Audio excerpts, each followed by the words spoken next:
طور پر ایڈیٹر کا کام اپنے قاری کی دلچسپی کو سامنے رکھتے ہوئے منتخبہ مواد کو قاری کے لیے پیش کرنا ہوتا ہے. اور یہاں پر میں ایک بات برسبیل تذکرہ ضرور عرض کر دوں، کیونکہ آج جو ایک چلن نکلا ہے کہ لوگ اپنے آپ کو ایڈیٹر بننا چاہتے ہیں ڈائریکٹ. یہ کچھ اسٹیجز ہیں، ٹھیک ہے. پہلے آدمی ریڈر بنے گا، قاری بنے گا، پھر اس کے بعد آدمی رائٹر بنے گا، قلم کار بنے گا، لکھنے والا بنے گا، اور پھر اس کے بعد آدمی ایڈیٹر بنے گا.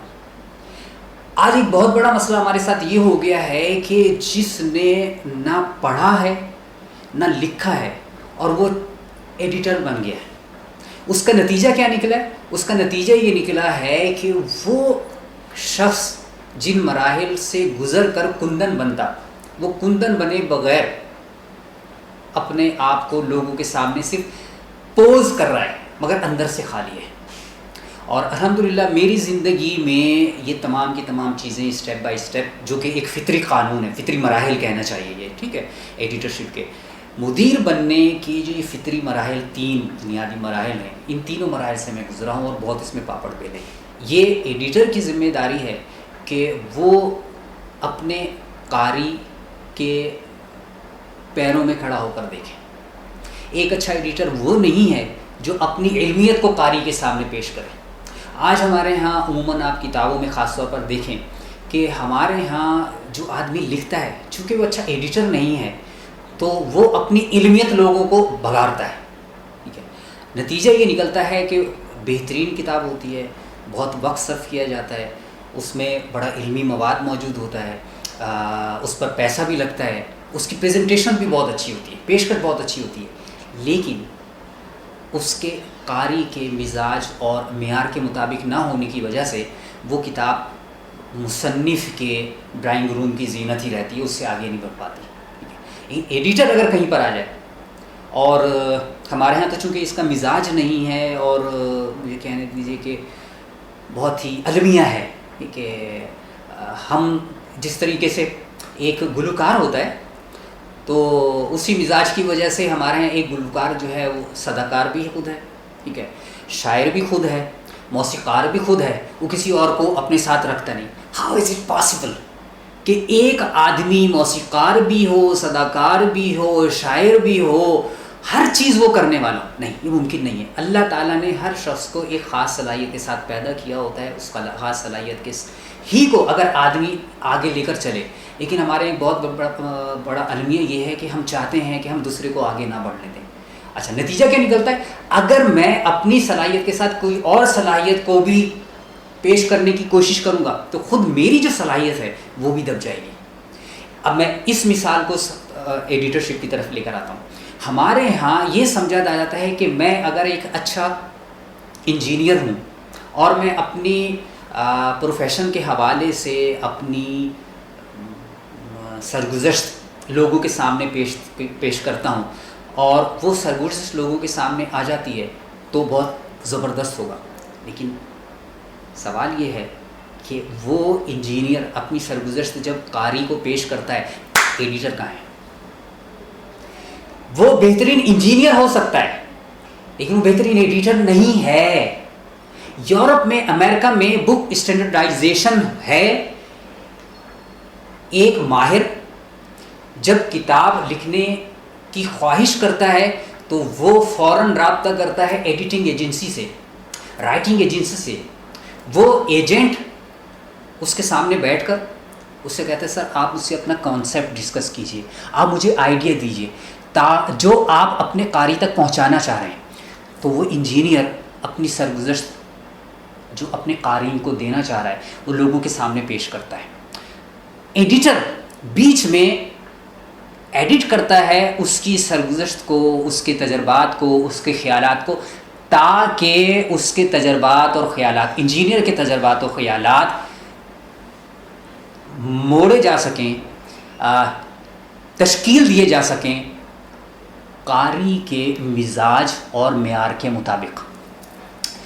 میں ایک حوالہ دیتا ہوں آپ کو، رابرٹ کیوساکی. رچ ڈیڈ پور ڈیڈ کا مصنف. ایک ویبینار میں دیکھ رہا تھا, یوٹیوب پر بھی موجود ہے. رچ ڈیڈ پور ڈیڈ بیسٹ سیلنگ بکس میں سے ہے. رابرٹ کیوساکی کا ایڈیٹر, اس کتاب کا ایڈیٹر ہے اسٹیون ہیریسن. اسٹیون ہیریسن نے رابرٹ کیوساکی اور اس کی امریکن وائف کو بلایا اور ان سے کہا جی آپ اپنی کتاب کی مقبولیت کے بارے میں کچھ بتائیں. رابرٹ کیوساکی نے کہا جی میں تو جاپانیز ہوں, مجھے تو اپنا نام بھی امریکن میں اسپیل کرنا نہیں آتا تھا, اور میری اتنی زبردست کتاب جو بیسٹ سیلنگ بک بن گئی, اس کا سارا کریڈٹ اسٹیون ہیریسن کو جاتا ہے.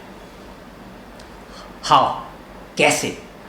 اس لیے کہ ایک ایسا آدمی جو یہ خود کہہ رہا ہے کہ مجھے تو انگلش آتی نہیں ہے, لیکن اس نے اپنی انگلش کو بہتر کرنے کی بجائے, کیونکہ فائنینشیل ایڈوائزر, ٹھیک ہے, اس نے کہا میری مہارت ہے لیکن میں ایک اچھا لکھاری نہیں ہوں, میں ایک اچھا ایڈیٹر نہیں ہوں. تو اس نے ایک پروفیشنل ایڈیٹر کو, ایک پروفیشنل آتھر کو پکڑا اور اس سے کہا کہ یہ میرا کانسیپٹ ہے. اسٹیون ہیریسن نے اس کے کانسیپٹ کو کتاب کی شکل میں, الفاظ کی شکل میں ڈھالا, اور رچ ڈیڈ پور ڈیڈ جیسی ایک مارکا آرا کتاب مارکیٹ میں آ گئی. ہمارے ہاں ایک بہت بڑا المیہ یہ ہے کہ ڈائریکٹ ایک ماہر آدمی کوشش کرتا ہے کہ میں اپنے قاری تک پہنچ جاؤں. بیچ میں دیکھیں ہر چیز کا ایک طریقہ ہوتا ہے, ٹھیک ہے. اگر آپ بہترین بریانی بنانا چاہ رہے ہیں تو اس بریانی کے لیے آپ کو اس پروسیجر سے گزارنا پڑے گا, اس کے انگریڈینٹس کو, پھر اس کے جو پورے جتنے جو اسٹیجز ہیں یا مراحل ہیں, اس کے بغیر آپ صرف آپ کی خواہش سے, چاہے آپ کتنے ہی مخلص کیوں نہ ہو, آپ کی خواہش سے, آپ کے خلوص سے بریانی مزیدار نہیں بن سکتی, بلکہ بن ہی نہیں سکتی. اسی طریقے سے اگر آپ ایک اچھی کتاب چاہ رہے ہیں کہ میرے تجربات اور خیالات سے دنیا استفادہ کرے, تو آپ کو لامحالہ بیچ میں ایک ایڈیٹر کی ضرورت ہے. یہ آپ تسلیم کریں یا نہ کریں, اگر نہیں کریں گے تو اپنا نقصان ہے, اور اگر کرتے ہیں تو اس میں آپ ہی کی کتاب بہترین انداز میں دنیا تک پہنچے گی, آپ ہی کا نام ہوگا.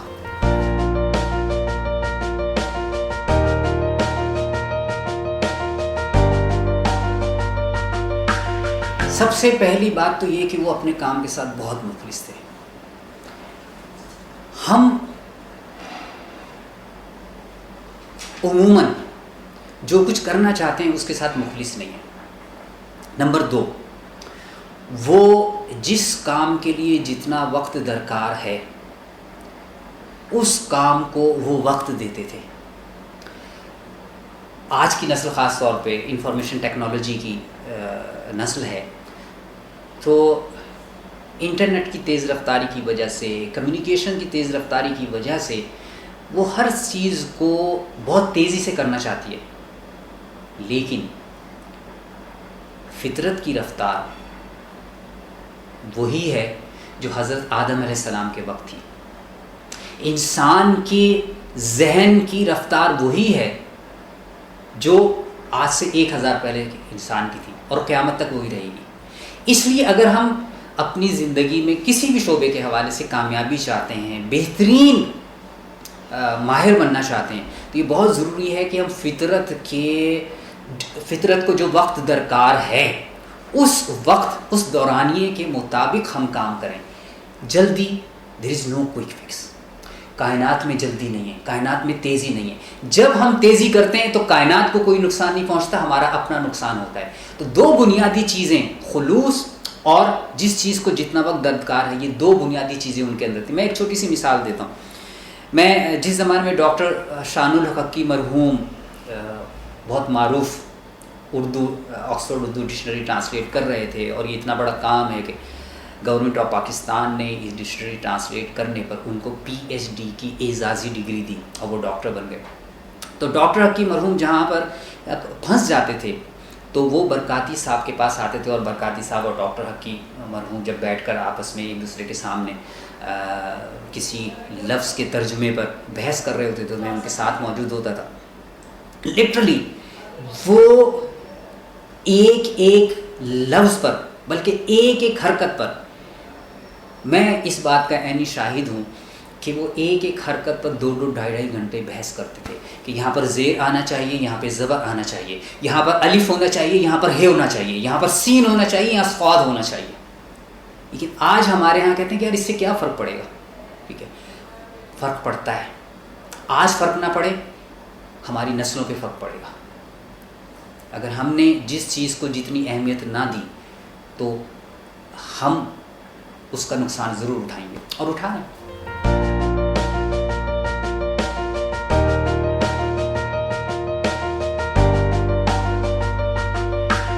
ایک اچھا ایڈیٹر وہ ہوتا ہے جو اپنے قاری کے مزاج اور معیار کو سامنے رکھتا ہے. وہاں تک پہنچنے کے لیے ایڈیٹر کو پہلے ایک ڈمی میگزین پر کام کرنا چاہیے. ہمارے ہاں جرنلزم میں ڈمی کی اصطلاح بہت عام ہے.